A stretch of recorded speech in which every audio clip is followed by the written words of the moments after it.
16 December मंगलवार धनु संक्रांति दिन एक मुठी लुणर करनियंतु महा उपाय। आपणक घर को धन आसीबार समस्त मार्ग खोली जीव एवं आपणकर भाग्य एते मात्रा रे परिवर्तन होई जीव जे आपण निजे मध्य कल्पना करि परिबे नाही एवं हस खुशी रे पूरी उठिब आपणक घर परिवार। ता सहित आपणक मनरे जहा भी किछि मनस्कामना रहिथिला ताहाको मध्य मां लक्ष्मी एवं नारायण खूब शीघ्र पूर्ण करिदेबे। जेमिति कि आपण माने जानिछंती आमर सनातन धर्म रे संक्रांतिर बहुत अधिक महत्व रही थाए एवं लक्ष्मी नारायण को मध्य एही दिनटी समर्पित करा जाइछि। ता सहित चलित वर्षर संक्रांति मंगलवार दिन पड़िबा पई जाउछि, जहाकि आपण मानक निमंते सुवर्ण सुजोग अटे। दर्शक बंधु, पवित्र धनु संक्रांति दिन अनेक प्रकारर शुभ जोगर संगठन हेबाकु जाउछि। जो व्यक्ति माने धनु संक्रांति दिन एक मुठी लुणर एही महा उपायटी को करि नेउछंती तेबे सेमानंकर भाग्य रे केवल लाभ ही लाभ देखादेब। दर्शक बंधु, मु आपण मानक भिडियोर आगरे बताई रखिबी जे लुणर केउ उपायटी को केउ समय रे करिबा द्वारा आपण मानक सेथिरो 100% लाभ मिली परिबो। सेथिपाई जेउ माने भी एही भिडियोटी को देखुचंती सेमानंकर फायदा निमंते भिडियोटी को स्किप न करी शेष पर्यंत निश्चय देखंतु। जदि आपण माने भिडियोटी को स्किप करी देबे तेबे आपणक जीवनर उन्नति निमंते किछि गुरुत्वपूर्ण कथा को आपण माने हराई देबे एवं आपण माने सेही उपाय गुडी को भल भावरे बुझी परिबे नाही। दर्शक बंधु, जदि आपण माने भिडियोटी को लाइक करि नाहंती भिडियोटी को लाइक करी कमेंट बॉक्स रे जय मां लक्ष्मी जय जगन्नाथ अवश्य लिखि दियंतो एवं चैनल टी रे नुआ थिले चैनल टी को सब्सक्राइब करि दियंतो। दर्शक बंधु, जदि आपण माने बहुत बड़ बड़ पूजा पाठ करिनेबा परे भी आपणकर मनस्कामना पूर्ण हेउ नाही किंबा आपणक घर को धन आसु नाही तेबे आपण माने पवित्र धनु संक्रांति दिन एक मुठी लुणर केवल महा उपायटी को थरे मात्र करिकी देखंतु। एही उपायटी को करिनेबा द्वारा मां लक्ष्मी एवं नारायणक आशीर्वाद आपणक उपरे एवं आपणक परिवार उपरे वर्षा हेब एवं आपणकर समस्त मनस्कामना खूब शीघ्र पूर्ण होई जिबा। जेउ माने भी आजिर समय रे धनवान होई पारिछंती किंबा सेमानक निकट को धन आसी पारिछि तेबे सेमाने मध्य एही सब उपाय को निज जीवन रे परीक्षा करी देखिचंती, जहा द्वारा सेमानक मध्य एहार शुभ फल मिली पारुछि। आपणक जीवन रे जहा भी किछि समस्या चली थाउ, जेमिति कि धन जनित समस्या हेउ किंबा ऋण कर्ज जनित समस्या हेउ नचेत नूतन चाकरीटीए आपणको मिली पारु नाही, तेबे समस्त क्षेत्र रे लुण ही आपणको साहाय्य करि परिबो एवं आपण माने एही उपायटी को करिकी देखिबा परे निजे ही चमत्कार देखिबा पई पाइबे। दर्शक बंधु, चलित वर्षर धनु संक्रांति मंगलवार दिन पड़ुथिबा हेतु आपण माने मां लक्ष्मी एवं नारायणक आशीर्वाद को एका साथी रे प्राप्त करि परिबे एवं आपण माने जानिले आश्चर्य हेबे जे जो व्यक्ति उपरे मां लक्ष्मी एवं नारायणक आशीर्वाद रही जाई थाए सेही व्यक्ति ता जीवन रे बहुत उन्नति करिबा सहित तार परिवार को सुख शांति रे रखी पारि थाए।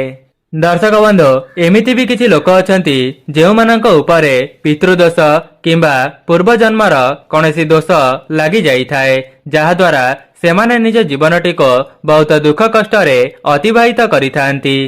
ता सहित सेमाने तांका जीवन रे जेते परिश्रम करिनेले मध्य तांका परिश्रम अनुसारे सेमानंकु मूल्य मिली पारे नाही, सेथिपाई सेमाने निज भाग्य को ही दोष देइथांती। तेबे जेउ माने भी एपरी समस्यार सामना करुछंती तेबे आपण माने धनु संक्रांति दिन आपणक घरर एही जगह रे एक मुठी लुण को फिंगी दियंतो। आपण माने जानिचंती आपणक घरर महिला माननको शास्त्र रे मां लक्ष्मीक स्वरूप भाव रे विवेचना करा जाइछि, सेथिपाई जदि आपण माने निज घरर उन्नति कराइबा पई चाहुचंती तेबे एही उपायटी को थरे मात्र परीक्षा करी देखंतो। जदि भी पुरुष माने एही भिडियोटी को देखुचंती आपण माने एही भिडियोटी देखि सारिबा परे आपणक घरर महिला माननको एही उपायटी करिबा पई कहि दियंतो। କାହିଁକି ନା ଏହି ଉପାୟଟି କରିବାକୁ ଆପଣଙ୍କର ଟଙ୍କାଟେ ମଧ୍ୟ ଖର୍ଚ୍ଚ ହେବ ନାହିଁ। ବରଂ ଯଦି ଆପଣମାନେ ସଠିକ ଉପାୟରେ ଏହି ଉପାୟଟିକୁ କରିଦେଉଛନ୍ତି ତେବେ ଆପଣଙ୍କ ଜୀବନରେ ବହୁତ ବଡ଼ ପରିବର୍ତ୍ତନ ଆସିବା ସହିତ ଆପଣଙ୍କ ଘରକୁ ଧନ ଆସିବାର ମାର୍ଗ ଖୋଲିଯିବ। ଯଦି ଆପଣମାନେ ଚାହିଁବେ ତେବେ ଆପଣଙ୍କ ଘରର ଉନ୍ନତି ନିଜେ କରିପାରିବେ। ସେଥିପାଇଁ କିଛିଟା ବିଶେଷ ଦିନମାନଙ୍କରେ ବିଶେଷ ଉପାୟକୁ କରିନେବା ଦ୍ୱାରା ଆପଣଙ୍କର ହିଁ ମଙ୍ଗଳ ହୋଇଥାଏ। ଯେଉଁମାନଙ୍କ ଘରେ ନକାରାତ୍ମକ ଶକ୍ତି ଭରି ହୋଇ ରହିଥାଏ ତେବେ ସେମାନେ ଏହି ଉପାୟଟିକୁ କରିନେବା ପରେ ସେମାନଙ୍କ ଜୀବନରୁ ନକାରାତ୍ମକ ଶକ୍ତି ଦୂର ହେବା ସହିତ ସେମାନଙ୍କ ଘରେ ସକାରାତ୍ମକ ଶକ୍ତିର ଆଗମନ ହୋଇଥାଏ। ଦର୍ଶକ ବନ୍ଧୁ, ଆମର ସନାତନ ଧର୍ମରେ ଲୁଣର ବହୁତ ଅଧିକ ମହତ୍ତ୍ୱ ରହିଛି ଏବଂ ଏହି ଲୁଣଟି ସମୁଦ୍ରର ଅଂଶ ହୋଇଥିବା ହେତୁ ତା ସହିତ ମା ଲକ୍ଷ୍ମୀ ମଧ୍ୟ ସମୁଦ୍ର ଦେବତାଙ୍କର କନ୍ୟା ଅଟନ୍ତି। ସେଥିପାଇଁ ପ୍ରାଚୀନ କାଳରୁ ମା ଲକ୍ଷ୍ମୀଙ୍କ ସହିତ ଲୁଣର ସମ୍ବନ୍ଧ ରହିଅଛି। ଆପଣମାନେ ଜାଣିଲେ ଆଶ୍ଚର୍ଯ୍ୟ ହେବେ ଯେ ସାମାନ୍ୟ ଦେଖାଯାଉଥିବା ଲୁଣଟି ଆପଣଙ୍କ ଜୀବନରୁ ଦୁଃଖ ଦାରିଦ୍ର୍ୟତାକୁ ଦୂର କରିବାର ସକ୍ଷମ ରଖିଥାଏ। ଯଦି ଆପଣମାନେ ଲୁଣର ସଠିକ ଉପଯୋଗ କରିଦେଉଛନ୍ତି ତେବେ ଆପଣଙ୍କର ଭାଗ୍ୟ ରାତାରାତି ପରିବର୍ତ୍ତନ ହୋଇଯିବ। ଯଦି ଆପଣମାନେ ମଧ୍ୟ ମା ଲକ୍ଷ୍ମୀଙ୍କର ଏବଂ ନାରାୟଣଙ୍କ ଆଶୀର୍ବାଦକୁ ଏକା ସାଥିରେ ପାଇବା ପାଇଁ ଚାହୁଁଛନ୍ତି ଏବଂ ଆପଣଙ୍କ ଜୀବନରୁ ଦୁଃଖ ଦାରିଦ୍ର୍ୟତାକୁ ଦୂର କରିବା ପାଇଁ ଚାହୁଁଛନ୍ତି ତେବେ ଆପଣମାନେ 16 ଡିସେମ୍ବର ମଙ୍ଗଳବାର ଦିନ ଏକ ମୁଠି ଲୁଣର ଏହି ଚମତ୍କାରୀ ଉପାୟଟିକୁ ଥରେ ମାତ୍ର ପରୀକ୍ଷା କରି ଦେଖନ୍ତୁ। ଅନେକ ଲୋକମାନେ ଏମିତି ବି ଆଶା ରଖିଥାନ୍ତି ଯେ ସେମାନଙ୍କ ଘରକୁ ଧନର ଆଗମନ ହେଉ ଏବଂ ସେମାନଙ୍କ ଜୀବନରେ କେବେ ହେଲେ ବି ଧନର ଅଭାବ ନ ରହୁ। ଦେଖନ୍ତୁ, ଧନର ଆଗମନ ପାଇଁ ଆପଣଙ୍କୁ ପରିଶ୍ରମ ତ କରିବା ପାଇଁ ପଡ଼ିବ। ବିନା ପରିଶ୍ରମରେ ଆପଣଙ୍କୁ କୌଣସି ମୂଲ୍ୟ ମିଳିପାରିବ ନାହିଁ। କିନ୍ତୁ ତା ସହିତ ଯଦି ଆପଣମାନେ ବିଶେଷ ଦିନମାନଙ୍କରେ କିଛିଟା ଉପାୟକୁ କରିନେଉଛନ୍ତି ତେବେ ସେଥିରୁ ମଧ୍ୟ ଆପଣମାନଙ୍କୁ ଅତ୍ୟନ୍ତ ଶୁଭ ଫଳ ଦେଖିବା ପାଇଁ ମିଳିଥାଏ ଏବଂ ଭଗବାନଙ୍କର ଆଶୀର୍ବାଦ ମଧ୍ୟ ଆପଣଙ୍କ ଉପରେ ବନି ରହିଥାଏ। ତେବେ ପ୍ରଥମ ଉପାୟଟି ହେଉଛି, ଯଦି ଆପଣମାନେ ଏହି ଉପାୟଟିକୁ କରିବେ ତେବେ ଆପଣଙ୍କ ଘରେ କୌଣସି ନକାରାତ୍ମକ ଶକ୍ତି ପ୍ରବେଶ କରିପାରିବ ନାହିଁ।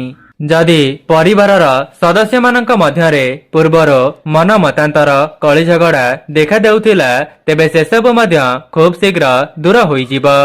ତେବେ ଆପଣମାନେ ଧନୁ ସଂକ୍ରାନ୍ତି ଦିନ ବ୍ରହ୍ମ ମୁହୂର୍ତ୍ତରୁ ଉଠି ନିଜର ସ୍ନାନ ଆଦି କାର୍ଯ୍ୟ ସମାପନ କରିଦେବେ।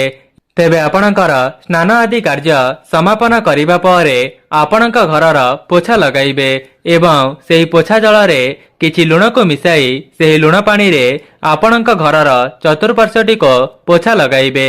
ଯଦି ଧନୁ ସଂକ୍ରାନ୍ତିର ବ୍ରହ୍ମ ମୁହୂର୍ତ୍ତରୁ ଏହି ଉପାୟଟି ଆପଣମାନେ କରିନେଉଛନ୍ତି ତେବେ ଆପଣଙ୍କ ଘରେ ଯାହାବି କିଛି ନକାରାତ୍ମକ ଶକ୍ତି ବାସ କରୁଥିବ ସେସବୁ ଦୂର ହେବା ସହିତ ଆପଣଙ୍କ ଘରକୁ ସକାରାତ୍ମକ ଶକ୍ତିର ଆଗମନ ହେବ। ଦର୍ଶକ ବନ୍ଧୁ, କେବଳ ଗୁରୁବାରକୁ ଛାଡ଼ିଦେଲେ ଆପଣମାନେ ଯଦି ଏହି ଉପାୟଟିକୁ ପ୍ରତ୍ୟେକ ଦିନ କରୁଛନ୍ତି ତେବେ ଆପଣମାନଙ୍କୁ ଏହାର ଚମତ୍କାରୀ ଫାଇଦା ନିଶ୍ଚିତ ଦେଖିବା ପାଇଁ ମିଳିବ। ତା ସହିତ ଯଦି ଆପଣଙ୍କ ପରିବାରରେ ମନ ମତାନ୍ତର କଳି ଝଗଡ଼ା ଦେଖାଦେଉଥିଲା ତେବେ ସେସବୁ ମଧ୍ୟ ଖୁବ୍ ଶୀଘ୍ର ସମାପ୍ତ ହୋଇଯିବ। ଦର୍ଶକ ବନ୍ଧୁ, ଯଦି ଆପଣମାନେ କୌଣସି କ୍ଷେତ୍ରରେ ହାତ ଦେବା ସମୟରେ ସେଥିରେ ଆପଣଙ୍କୁ ଅସଫଳତାର ସାମ୍ନା କରିବା ପାଇଁ ପଡ଼ୁଛି କିମ୍ବା ଚାକିରି କ୍ଷେତ୍ରରେ କୌଣସି ଶୁଭ ଫଳ ମିଳିପାରୁନାହିଁ ନଚେତ୍ ଆପଣଙ୍କ ବ୍ୟାପାର ବାଣିଜ୍ୟରେ ଉନ୍ନତି କରିପାରୁନାହାନ୍ତି ତେବେ ଆପଣମାନେ ପବିତ୍ର ଧନୁ ସଂକ୍ରାନ୍ତି ଦିନ ଲୁଣର ଗୋଟିଏ ଖାସ୍ ଉପାୟଟିକୁ ଥରେ କରିକି ଦେଖନ୍ତୁ। ତ ସେଥିପାଇଁ ଆପଣମାନେ ଗୋଟିଏ ଧଳା କପଡ଼ାକୁ ଆଣନ୍ତୁ ଏବଂ ଧନୁ ସଂକ୍ରାନ୍ତିର ସନ୍ଧ୍ୟା ସମୟରେ ସେହି ଧଳା କପଡ଼ାଟିକୁ ଆପଣଙ୍କ ଠାକୁର ଘରେ ରଖିଦିଅନ୍ତୁ ଏବଂ ସେହି ଧଳା କପଡ଼ା ଉପରେ ଏକ ମୁଠି ଲୁଣକୁ ରଖିଦେଇ ତାହାର ଗୋଟିଏ ପୁଟୁଳିକୁ ପ୍ରସ୍ତୁତ କରନ୍ତୁ। ଏହାର ପୁଟୁଳିକୁ କରିସାରିବା ପରେ ଆପଣମାନେ ମା ଲକ୍ଷ୍ମୀଙ୍କ ନିକଟରେ ପୁଟୁଳିଟିକୁ ଛୁଆଇଁ ଦେଇ ଆପଣଙ୍କ ଘରର ଧନ ରଖୁଥିବା ସ୍ଥାନରେ ରଖିଦେବେ। ଏପରି କରିବା ଦ୍ୱାରା ମା ଲକ୍ଷ୍ମୀଙ୍କର ଆଶୀର୍ବାଦରୁ ଆପଣଙ୍କ ଧନରେ ବୃଦ୍ଧି ଘଟିବ ଏବଂ ଆପଣଙ୍କ ଘରକୁ ଧନ ଆସିବାର ନୂତନ ମାର୍ଗ ମଧ୍ୟ ଖୋଲିଯିବ। ଆପଣମାନେ କେବଳ ଏତିକି କରିନେବା ଦ୍ୱାରା ଆପଣଙ୍କ ଜୀବନରେ ଖୁବ୍ ଶୀଘ୍ର ଉନ୍ନତି ଆସିବ। ଯେଉଁମାନେ ନୂତନ ଚାକିରିର ସନ୍ଧାନ କରୁଥିଲେ ତେବେ ସେମାନଙ୍କୁ ମଧ୍ୟ ନିଜ ମନ ମୁତାବକ ଚାକିରିଟିଏ ଖୁବ୍ ଶୀଘ୍ର ପ୍ରାପ୍ତ ହୋଇଯିବ। ଯେଉଁମାନଙ୍କର ବ୍ୟାପାର ବାଣିଜ୍ୟ ଅଛି ତେବେ ସେମାନେ ସେହି ପୁଟୁଳିଟିକୁ ଆଣି ସେମାନଙ୍କର ବ୍ୟାପାର ବାଣିଜ୍ୟ କ୍ଷେତ୍ରରେ ରଖିଦେବେ। ଏପରି କରିବା ଦ୍ୱାରା ମଧ୍ୟ ସେମାନଙ୍କ ବ୍ୟାପାର ବାଣିଜ୍ୟ ଭଲରେ ଚାଲିବା ପାଇଁ ଲାଗିବ। ତେବେ ଯେଉଁମାନେ ବି ଏହି ଭିଡିଓଟିକୁ ଦେଖୁଛନ୍ତି ଆପଣମାନେ ପବିତ୍ର ଧନୁ ସଂକ୍ରାନ୍ତି ଦିନ ଏହି ଉପାୟଟିକୁ ଥରେ ମାତ୍ର ପରୀକ୍ଷା କରି ଦେଖନ୍ତୁ। ଯଦି ଆପଣଙ୍କର ଏହି ଉପାୟଟି କରିବା ଦ୍ୱାରା ମା ଲକ୍ଷ୍ମୀ ଏବଂ ନାରାୟଣ ପ୍ରସନ୍ନ ହୋଇଯାଆନ୍ତି ତେବେ ଆପଣଙ୍କ ଜୀବନରୁ ଧନଜନିତ ସମସ୍ୟାକୁ ସମୂଳେ ନାଶ କରିଦେବେ। ଯେଉଁମାନଙ୍କର ଆର୍ଥିକ ସ୍ଥିତି ବିଗିଡ଼ି ଯାଇଥିଲା ତେବେ ସେମାନଙ୍କର ଆର୍ଥିକ ସ୍ଥିତି ମଧ୍ୟ ସୁଦୃଢ଼ ହୋଇଯିବ। ତା ସହିତ ସେମାନଙ୍କ ପରିବାର ଉପରେ ମା ଲକ୍ଷ୍ମୀ ଏବଂ ନାରାୟଣଙ୍କ ଆଶୀର୍ବାଦ ସଦାସର୍ବଦା ରହିବ। ଦର୍ଶକ ବନ୍ଧୁ, ଏବେ ଆସନ୍ତୁ ଜାଣିନେବା ଏକ ମୁଠି ଲୁଣର ସଠିକ ପ୍ରୟୋଗ କରିବା ଦ୍ୱାରା ଆପଣଙ୍କ ଜୀବନରେ କିଭଳି ଭାବରେ ଉନ୍ନତି ଆସିବ। ଏକ ମୁଠି ଲୁଣ ଆପଣଙ୍କ ଜୀବନକୁ କିଭଳି ଭାବରେ ପରିବର୍ତ୍ତନ କରିବ। ଯଦି କୌଣସି ଜାଗାରେ ଆପଣଙ୍କର ପଇସା ଫସି ଯାଇଥିଲା କିମ୍ବା ପଇସାଟି ଆପଣଙ୍କ ନିକଟକୁ ଆସୁନଥିଲା ତେବେ ଆପଣମାନେ ଏହି ଉପାୟଟି କରିନେବା ପରେ ଧନଟି ଆପଣଙ୍କ ଆଡ଼କୁ ଆକର୍ଷିତ ହୋଇ ଆସିବ ଏବଂ ଆପଣଙ୍କର ପଇସା ଚିନ୍ତା ସମ୍ପୂର୍ଣ୍ଣ ଦୂର ହୋଇଯିବ। ତେବେ ଆପଣମାନେ ଗୋଟିଏ କାଚ ପାତ୍ରକୁ ନେଇ ଆସିବେ ଏବଂ ସେହି କାଚ ପାତ୍ରରେ ଲୁଣଟିକୁ ଭରିଦେବେ। ଏହାପରେ ସେହି ଲୁଣ ପାତ୍ରଟିକୁ ନେଇ ଆପଣଙ୍କର ବାଥରୁମରେ ରଖିଦେବେ। ଧ୍ୟାନ ରଖିବେ ଆପଣମାନେ ଧନୁ ସଂକ୍ରାନ୍ତିର ସନ୍ଧ୍ୟା ସମୟରେ ଏହି ଉପାୟଟିକୁ କରିବା ପାଇଁ। କାହିଁକି ନା ସମସ୍ତ ଦେବାଦେବୀମାନେ ସନ୍ଧ୍ୟା ସମୟରେ ମର୍ତ୍ତ୍ୟମଣ୍ଡଳରେ ବିଚରଣ କରିଥାନ୍ତି। ଆପଣମାନେ ସନ୍ଧ୍ୟା ସମୟରେ ଏହି ଉପାୟଟି କରିବା ଦ୍ୱାରା ଆପଣଙ୍କ ଘରକୁ ସକାରାତ୍ମକ ଶକ୍ତିର ଆଗମନ ହୋଇଥାଏ ଏବଂ ସମସ୍ତ ନକାରାତ୍ମକ ଶକ୍ତି ଆପଣଙ୍କ ଘର ଛାଡ଼ି ଚାଲି ଯାଇଥାଏ। ଯେଉଁମାନଙ୍କର ଋଣ କରଜ ଥିଲା ସେମାନଙ୍କ ଜୀବନକୁ ଧନ ଆସିବାର ମାର୍ଗ ଖୋଲିଯିବ।